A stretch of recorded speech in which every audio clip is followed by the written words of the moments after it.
Hello friends, नमस्कार। आप सभी को नमस्कार, सभी का वेलकम इस क्लास में। You all are welcome to this class. Friends, live class में जितने स्टूडेंट्स ऑलरेडी ज्वाइन कर चुके हैं वो कंफर्म करेंगे क्विकली आपका ऑडियो वीडियो एक्सेसिबल है। All students in the live class who have already joined, please confirm your audio video is okay, it is accessible to you. तो कर दीजिए confirm so that we can start. मैं wait कर रहा हूं आपके confirmation की, तो जैसे ही आप कंफर्म करेंगे आई शैल स्टार्ट।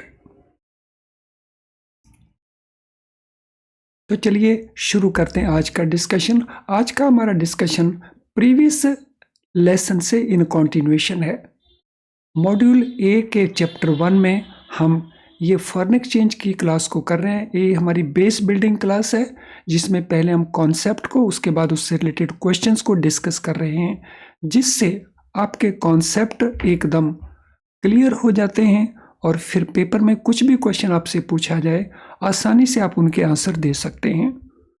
तो लास्ट हम सेशन में डिस्कशन लास्ट में शुरू किए थे क्रेडिट रिस्क को लेकर के, लेकिन उसको पूरा नहीं कर पाए थे। इसीलिए पहले जो कुछ हमने डिस्कस किया उसको क्विकली मैं रिवाइज कर देता हूं और फिर आगे हम इसका डिस्कशन करते हैं। तो क्रेडिट रिस्क क्या है? आपको बताया गया था लास्ट लेसन के अंदर, it is risk of loss which arises because of inability, that is number 1, और because of unwillingness, that is number 2। Inability या किसका? अनविलिंगनेस, काउंटर पार्टी का। जब काउंटर पार्टी अपनी ऑब्लिगेशन को ऑन मैच्योरिटी नहीं मीट करती तो अराइज होता है क्रेडिट रिस्क। फॉरेन एक्सचेंज के जब हम अंदर बात करते हैं क्रेडिट रिस्क की, तो काउंटर पार्टी को हमने ध्यान में जरूर रखना है। सो काउंटर पार्टी क्या हो सकती है? So let us see this example. So we have bank A, so they enter into a contract with XYZ limited. तो they purchase and XYZ is to sell, और डिलीवरी होगी ऑन मैच्योरिटी। मैच्योरिटी आने तक या on maturity अगर किसी कारण XYZ ये डिलीवरी नहीं कर पाता फॉरेन एक्सचेंज की, या वो जानबूझ के डिलीवरी नहीं करता, तो वो काउंटर पार्टी है। तो इस काउंटर पार्टी की इनएबिलिटी के कारण या अनविलिंगनेस के कारण जो ऑब्लिगेशन उसने कंप्लाई नहीं की, उसके कारण होने वाले लॉस को हम रिस्क को हम कहते हैं credit risk. This risk is further classified into pre settlement risk and settlement risk. तो प्री सेटलमेंट रिस्क को हम डिस्कस कर रहे थे लास्ट कि ये रिस्क क्या होता है। Pre settlement risk is the risk of failure of the counter party before maturity of the contract. तो ये रिस्क कब अराइज होता है?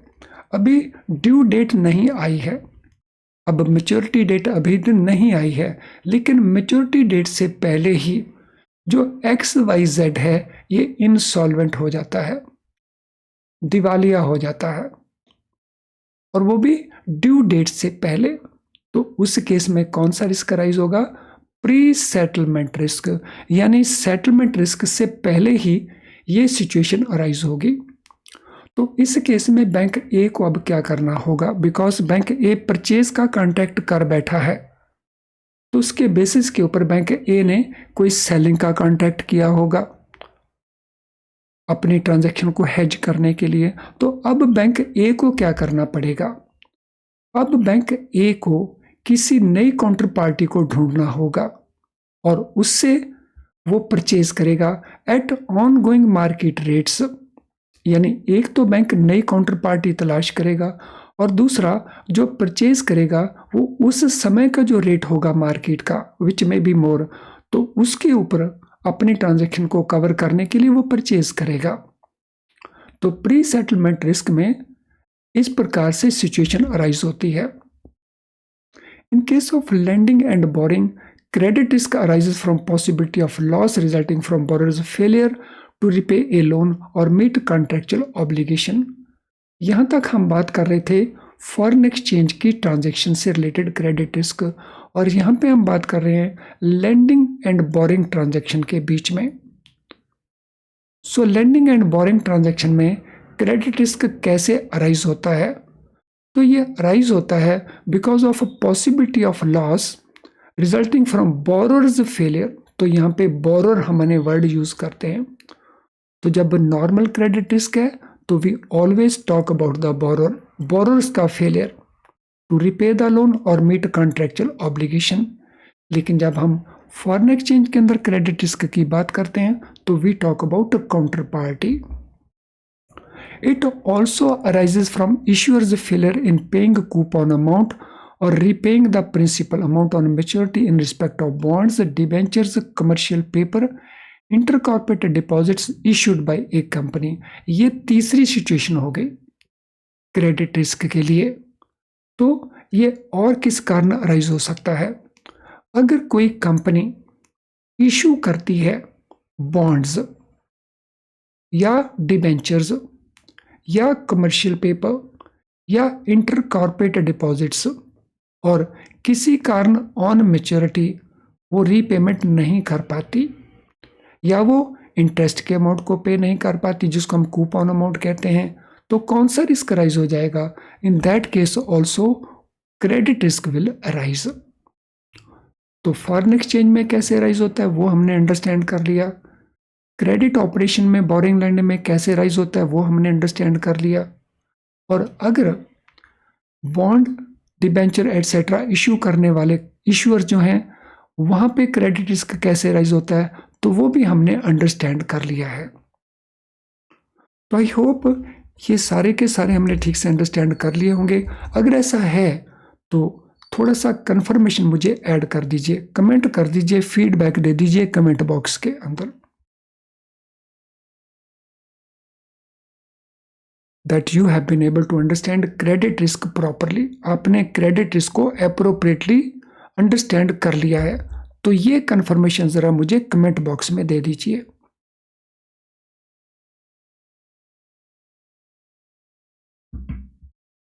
आपके इस प्रकार के कमेंट्स को पढ़ करके जो दूसरे स्टूडेंट हैं वो मोटिवेटेड महसूस कर बेनिफिट लेना पसंद करते हैं।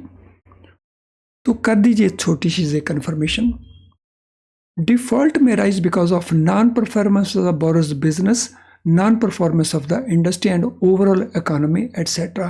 तो ये रीजन दिए हैं डिफॉल्ट के पीछे। तो इश्यूअर के द्वारा या बोरोर के द्वारा ये रीपेमेंट ना कर पाने के पीछे रीजन क्या है? Non performance of the borrows business, borrower का जो बिजनेस है वो प्रॉपरली परफॉर्म नहीं कर रहा, या जो इंडस्ट्री है एज ए होल वो प्रॉपरली परफॉर्म नहीं कर रही, या इकोनॉमी है एज ए होल वो प्रॉपरली परफॉर्म नहीं कर रही। तो इनमें से कोई भी रीजन उस डिफॉल्ट के हो सकते हैं। अब क्रेडिट रिस्क के अंदर सेटलमेंट रिस्क क्या रहता है? तो ये दूसरा पार्ट है प्री सेटलमेंट के बाद। It is risk of failure of the counter party during the course of settlement due to time zone differences between two currencies to be exchanged. तो सेटलमेंट रिस्क फॉरेन एक्सचेंज के अंदर किस कारण arise होता है? ये अराइज होता है टाइम जोन डिफरेंस के कारण। अगर किसी ट्रांजैक्शन का सेटलमेंट लेट अस से जुलाई 12 को ड्यू है, तो अगर ये ट्रांजैक्शन ऑस्ट्रेलिया की पार्टी और यूएसए की पार्टी के बीच में है तो दोनों के अंदर जो टाइम डिफरेंस है वो तकरीबन 17 to 18 आवर्स का टाइम डिफरेंस है। यानी जुलाई 12 ऑस्ट्रेलिया के अंदर यूएसए के कंपैरिजन में 17-18 आवर्स पहले पूरी हो जाती है। तो इस टाइम जोन डिफरेंस के कारण अगर काउंटर पार्टी फेल हो जाती हैं तो उस रिस्क को हम कहते हैं settlement risk as part of credit risk. और उसमें दो करेंसीज कम से कम इन्वॉल्व होती हैं। तो करेंसी कौन सी हो सकती हैं? ऑस्ट्रेलियन डॉलर इन्वॉल्व हो सकता है, यूएस डॉलर इन्वॉल्व हो सकता है।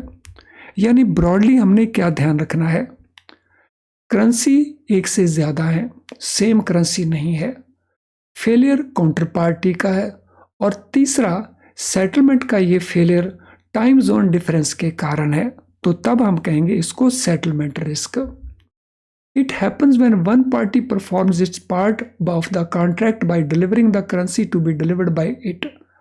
तो फॉर एग्जाम्पल हम एग्जाम्पल में देख लेते हैं, जो ऑस्ट्रेलियन पार्टी है उसने अपने पार्ट को परफॉर्म कर दिया है, कॉन्ट्रैक्ट में डिलीवर कर दिया उसको जो करेंसी डिलीवर करनी थी, लेकिन जो काउंटर पार्टी है यानी यूएसए वाली पार्टी वो फेल हो जाती है बिफोर डिलीवरिंग द करेंसी, और इसमें वो डिफरेंस है टाइम जोन का, तो इसके चलते सेटलमेंट रिस्क अराइज होता है। Bank Herstatt example, banking history में सेटलमेंट रिस्क से रिलेटेड बेस्ट एग्जाम्पल है bank Herstatt example. In this case risk arose due to failure of a German bank Hersted in Frankfurt in the year 1974 due to time zone difference। तो ये case किसको relate करता है, bank हर्स्टेड को। ये German का bank था जो फेल हो गया था 1974 के अंदर, और ये सेटलमेंट रिस्क अराइज हुआ था because of time zone difference. Counter party in case of interbank dealing example, so counter party, now on April 3rd, Bank A in Frankfurt, Germany bought euro 1 million at 1.1550 from Bank B in New York, USA. Value support थी 5th April की। Presume both centers are open on 5th April.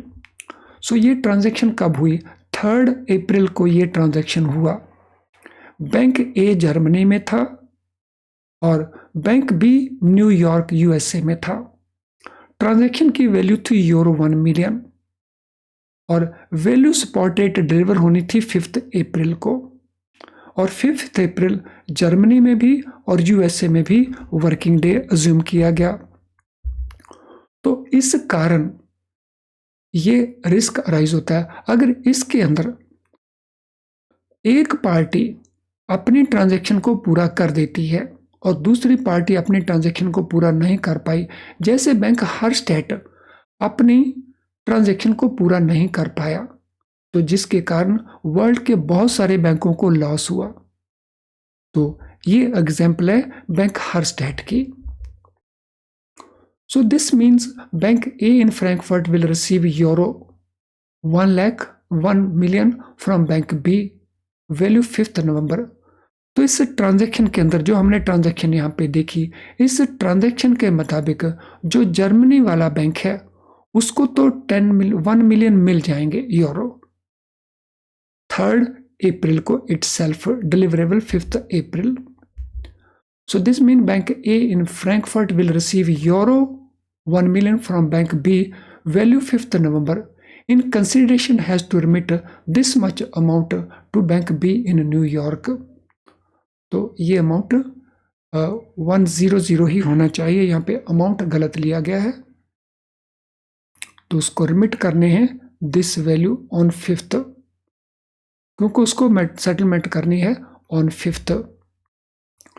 Due to time zone difference bank we will remit euro this much to bank A first and will expect receipt of counter value US dollars this much when USA opens. तो ये value हमारी इतनी ही बनती है। In the meantime there are any adverse events, if there is any adverse event bank A fails before it can remit US dollars this much to bank B, bank we will lose amount of euro this much it has already remitted. So इसके अंदर USA वाला bank वो already remit कर चुका है funds German वाले bank को, लेकिन जर्मन वाला बैंक फेल हो जाता है जिसके कारण वो रिमिट नहीं कर पाता। और अगर वो 3rd डे को ही होता, वैल्यू डेट 3rd होती, तो उस केस में जर्मन वाला बैंक भी रिमिट कर पाता and then that transaction would have been settled. तो सेटलमेंट रिस्क उसमें अराइज ना होता। So this amount has been corrected everywhere, हर जगह के ऊपर अमाउंट को करेक्ट कर दिया गया है। तो इस प्रकार से जो सेटलमेंट रिस्क है वो अराइज होता है। तो सेटलमेंट रिस्क में हमने टाइम जोन डिफरेंस को माइंड में रखना है। अब इससे रिलेटेड क्वेश्चंस क्या क्या बनते हैं वो देख लेते हैं। What is credit risk? तो क्रेडिट रिस्क को हम कैसे डिफाइन करते हैं? Risk of loss because of a change in the market variables, risk of loss because of counterparty's inability or unwillingness to meet obligations, risk of loss because of political instability in different country, risk of loss because of change in value of currency in which position is held। तो credit risk को इनमें से हम कैसे define करेंगे? तो कौन सा ऑप्शन हमारा आंसर बनता है क्वेश्चन नंबर 1 के लिए? सो क्रेडिट रिस्क को हमने अच्छे से अंडरस्टैंड कर लिया है। Now we have to answer this question कि क्रेडिट रिस्क हम कैसे डिफाइन करेंगे। Risk of loss because of change in market variable, तो ये तो क्रेडिट रिस्क नहीं बनता है। इनएबिलिटी और unwillingness of counter party, yes ये तो बनता है। और देख लेते हैं और तो नहीं कोई बनता। पॉलिटिकल इंस्टेबिलिटी, ये उसके पीछे रीजन हो सकता है, not the risk itself. Due to change in value of currency in J, ये भी क्रेडिट रिस्क नहीं बनता पोजीशन होल्ड होने के कारण। तो हमारा ऑप्शन आंसर बन जाता है बी, क्योंकि जो डी है वो रिलेट करता है एक्सचेंज रिस्क को। What is pre settlement risk? Pre settlement risk को हम कैसे डिफाइन करते हैं? Risk of loss resulting because of borrower's failure to repay a loan, risk of failure of counter party before maturity of the contract, risk of loss because of adverse change in value of currency in which position is held, risk of loss because of change in market variables। हमने identify करना है pre settlement risk इनमें से कौन सा बनता है। Pre settlement risk, सो borer की फेलियर प्री सेटलमेंट को रिफ्लेक्ट नहीं करती, लेकिन काउंटर पार्टी की फेलियर, बोरर की failure before maturity of the contract, तो ये प्री सेटलमेंट को रिलेट करती है। तो प्री सेटलमेंट में हमने इसी बात का ध्यान रखना है कि ये before maturity failure of the counter party को रिलेट करता है। So option B is our answer. Friend, इससे पहले कि हम अगले पार्ट को कवर करें, this is important information for you. If live class enough to pass the exam, no it is not enough. तो फिर हम इसको ज्वाइन क्यों करें? बिकॉज ये हमारे स्कोर को इम्प्रूव करने में बहुत यूजफुल है, इसीलिए हमें इस क्लास को मिस नहीं करना चाहिए। और पास होने के लिए हमें फुल सिलेबस को कवर करने की जरूरत पड़ेगी। तो जब तक हम फुल सिलेबस को कवर नहीं करेंगे, हमें नहीं पता है कि कहाँ से क्वेश्चन पूछे जाएंगे, और लाइव क्लास में टाइम कंस्ट्रेंट के कारण हम पूरे सिलेबस को कवर नहीं कर पाते। और पूरे सिलेबस को कवर करने के लिए अगर आप IIBF बुक्स को यूज़ कर रहे हैं तो आपके सामने कुछ इश्यूज आ रहे हो सकते हैं। For example, difficult to understand. इन बुक्स में जो कुछ लिखा है, जैसे लिखा है, उसको अंडरस्टैंड करने में आपको डिफ़िकल्टी आती है, आप फिर पढ़ते हैं फिर भूल जाते हैं। As a result lot of time is spent by you. आप प्रैक्टिस करना चाहते हैं काफ़ी सारी, लेकिन क्वेश्चन हमारे प्रैक्टिस के लिए इस बुक्स में कम मिलते हैं, तो प्रॉपर प्रैक्टिस नहीं हो पाती। केस स्टडीज़ एक इम्पॉर्टेंट कंपोनेंट है हमारे एग्जाम में, लेकिन बहुत सारी केस स्टडीज़ नहीं मिलती, वर्चुअली ना के बराबर केस स्टडीज़ हैं। और इस सभी का रिजल्ट क्या होता है? हमें बार बार पेपर में अपीयर होना पड़ता है। अब इसका सॉल्यूशन हमारे पास अवेलेबल है in the form of best quality low priced video lessons. Friends, in video lessons के अंदर जब हम कॉन्सेप्ट को एक्सप्लेन करते हैं तो बहुत आसानी से आप उसको अंडरस्टैंड कर जाते हैं और बहुत क्विकली अंडरस्टैंड कर जाते हैं, जिससे आपका टाइम बहुत सारा सेव हो जाता है एंड एज ए रिज़ल्ट आप पूरे सिलेबस को कवर भी कर लेते हैं। हमारे केस स्टडी पैकेज में आपको विद सॉल्यूशन बहुत सारी केस स्टडीज़ मिलती हैं, तो आपकी केस स्टडीज़ की अच्छी प्रैक्टिस हो जाती है। हमारे क्वेश्चन बैंक में आपको मल्टी चॉइस क्वेश्चंस बहुत सारे मिलते हैं, तो आपकी प्रैक्टिस क्वेश्चन की ये भी हो जाती है। तो अगर इतना सारा कुछ आसानी से अवेलेबल है, वो भी बहुत लो प्राइस के ऊपर विदाउट कंप्रोमाइजिंग द क्वालिटी, तो why not to use it. तो ये अवेलेबल है हमारी ऐप के थ्रू या अवेलेबल है हमारी वेबसाइट के थ्रू। तो हमारी वेबसाइट को लॉगिन करें, और जब आप हमारी वेबसाइट को लॉगिन करेंगे तो इसके कोर्स पेज में जाइए और जो भी प्रोडक्ट आपको यूज़ करना है उस प्रोडक्ट को यूज़ कर लीजिए। अब हम बाकी वापस क्वेश्चन के ऊपर करते हैं। In case of lending and borrowing, credit risk arises because of, अगर वो ट्रांजेक्शन लैंडिंग एंड बोरिंग की है, फॉरेन एक्सचेंज की ट्रांजेक्शन नहीं है, तो क्रेडिट रिस्क इनमें से किसके चलते अराइज होता है?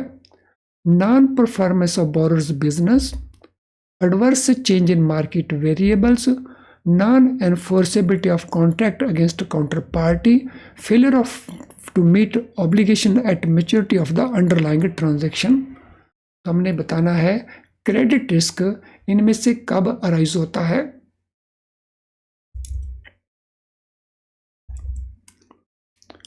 So in case of lending and borrowing activity, credit risk arises from, तो it arises from failure to meet the obligation, जब मेच्योरिटी के ऊपर ऑब्लिगेशन को मीट नहीं किया जाता, रीपेमेंट ऑब्लिगेशन है, रीपेमेंट नहीं किया जाता, तो तब ये रिस्क अराइज होता है।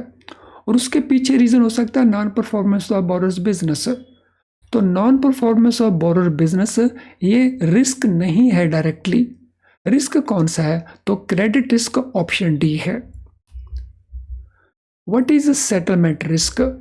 The risk of non enforceability of contract against a counter party, risk of loss because of a change in market variable, risk of failure of counter party before maturity of the contract, risk of loss because of counter party's inability to settle the obligation. तो settlement risk कब arise होता है, या कौन सा risk है जो settlement risk, इनमें से हम आइडेंटिफाई करते हैं। क्वेश्चन नंबर 4, तो कौन सा ऑप्शन आपको लगता है कि वो बेस्ट ऑप्शन है, मोस्ट एप्रोप्रिएट ऑप्शन बनता है वो? तो यहां पे जो ऑप्शन बनता है वो बनता है D, risk of loss because of counter party's inability to settle the obligation, obligation को सेटल ना कर पाना, और वो टाइम जोन के कारण है। Credit risk can arise from issuer's failure in paying coupon amount and repaying principal amount on maturity in respect of, जो क्रेडिट रिस्क है, इश्यू करने वाला जो एंटिटी है, अगर वो कूपन पे नहीं करती या प्रिंसिपल अमाउंट को ऑन मेच्योरिटी नहीं पे करती, तो ये राइज हो जाता है। इनमें से किसके कारण, किस इंस्ट्रूमेंट्स के कारण? Bonds, debentures, commercial paper, intercorporate deposits, equity shares held, adverse change in value of currency, यानी करेंसी जो होल्ड की in which position is built, या non enforceability of contract against counter party. तो कौन सा ऑप्शन हमारा बनता है answer in case of this question? तो आइडेंटिफाई करें, तो which question answer is the correct one? तो ए बनता है, बी बनता है, सी बनता है, या डी बनता है? हमने अच्छे से इसको अंडरस्टैंड किया है, it should not be difficult. तो it is option A which is our answer. तो जब हम बात करते हैं इश्यूअर के केस में, तो इश्यूअर किन का होता है? बॉन्ड्स का इश्यूअर, डिबेंचर का इश्यूअर, कमर्शियल पेपर का इश्यूअर, या इंटर कॉर्पोरेट डिपॉजिट्स का issuer. What is settlement risk? Question दोबारा से पूछा गया लेकिन from a different angle. Risk of loss because of inability or unwillingness of counterparty to meet obligations on maturity. Risk of failure of counterparty before maturity of the contract. Risk of failure of counterparty during course of settlement. Risk arising because of non-enforceability of contract against counterparty. Virtually ये repeat हो गया है question, तो answer हमारा बनेगा इसके अंदर C. So in the course of settlement, what is example of bank Herstatt case? Herstatt bank का जो केस है उसमें एग्जाम्पल किस चीज की है? Counter party in case of inter bank dealing example, failure of German bank due to time zone difference, risk of failure of counterparty before maturity of the contract, risk arising on account of non-enforceability of contract against a counterparty। जो example bank हार्स्टेड की है तो इनमें से वो किसको relate करती है ऑप्शंस में से? सो वो रिलेट करती है जर्मन बैंक की failure because of time different zone. तो option B is the answer. What is bank A buying from bank B in New York in the given example? जो एग्जाम्पल हमने पढ़ी थी उस एग्जाम्पल में बैंक A बैंक B से क्या purchase कर रहा है? यूरो परचेज कर रहा है इस रेट के ऊपर, यूएस डॉलर परचेज कर रहा है, यूरो परचेज कर रहा है या ये परचेज कर रहा है। So what is that amount?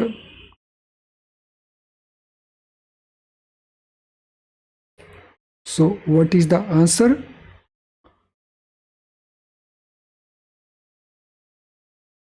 Friend इससे पहले कि आंसर दिया जाए मैं ऐड करना चाहूंगा कि ये जो वैल्यू यूएस डॉलर की यहाँ पे दी गई थी ये करेक्ट थी, बिकॉज ये यूरो था और ये यूएस डॉलर्स था। तो क्योंकि रेट यूएस डॉलर का हमने एग्जाम्पल में 1.55 देखा था एक यूरो के लिए, तो 1 euro is equal to 1.55 US dollar, इसलिए यहाँ पे यूएस डॉलर की जो वैल्यू 1,055,000 दी है ये करेक्ट वैल्यू है। तो मैंने इसको वापस वो वैल्यू करेक्ट कर दिया है सो दैट हमारे माइंड में कोई कंफ्यूजन ना आए कि उस वैल्यू को रिड्यूस क्यों किया गया था। तो what bank A buying from bank B in New York in the given example? तो गिवन एग्जाम्पल में क्या बाय किया गया है? तो इट इज यूरो बाय किए गए थे जो बैंक बी ने न्यूयॉर्क वाले ने डिलीवर कर दिए थे, लेकिन बैंक ए डिलीवर नहीं कर पाया था यूएस डॉलर जो उसने डिलीवर करने थे because of the time zone difference, जिसके कारण सेटलमेंट रिस्क अराइज हुआ था। What is bank B expecting when USA opens in the given example? तो बैंक B क्या एक्सपेक्ट कर रहा था गिवन एग्जाम्पल के अंदर? Remittance of euro 1 million, receipt of counter value of US dollar this much, remittance of US dollar this much, या none of the above. तो bank B क्या एक्सपेक्ट कर रहा था जब यूएसए ओपन होना था? तो बैंक बी एक्सपेक्ट कर रहा था कि उसको यूएस डॉलर्स 155,000 मिलने वाले हैं, तो ये उसको मिलने वाले हैं। What will happen if bank A fails before it can remit US dollar this much to bank B in the given example? Given example के अंदर अगर बैंक A फेल हो जाता है और रिमिट नहीं कर पाता this much amount, तो then what will happen? Bank B will lose the amount US dollar it has already remitted. Bank A will lose the amount euro this much it has already remitted. Both A and B and none of the above. तो इनमें से कौन सी situation arise होगी इस particular case के अंदर? तो what situation will arise? तो सिचुएशन अराइज होगी कि जो बैंक बी है ये लूज कर जाएगा दैट अमाउंट। तो जो इसने ऑलरेडी इसकी वैल्यू यूरो में रिमिट कर दी है, तो this much amount bank B will loose.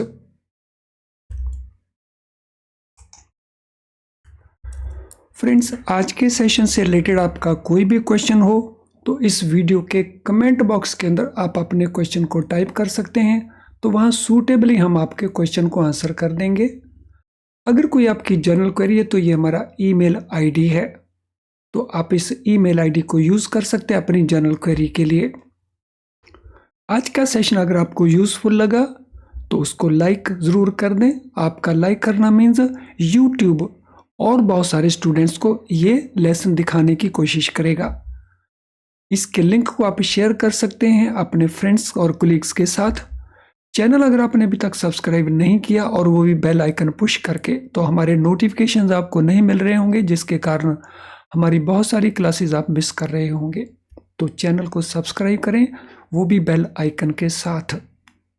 तो आज के इस सेशन को अब हम वाइंड अप करेंगे। इसके बाद जो लिक्विडिटी रिस्क है या दूसरे रिस्क हैं तो उनको हम डिस्कस करेंगे नेक्स्ट सेशन के अंदर। तो चलिए अब इस सेशन को वाइंड अप करते हैं। Thank you friends and all the very best to all of you.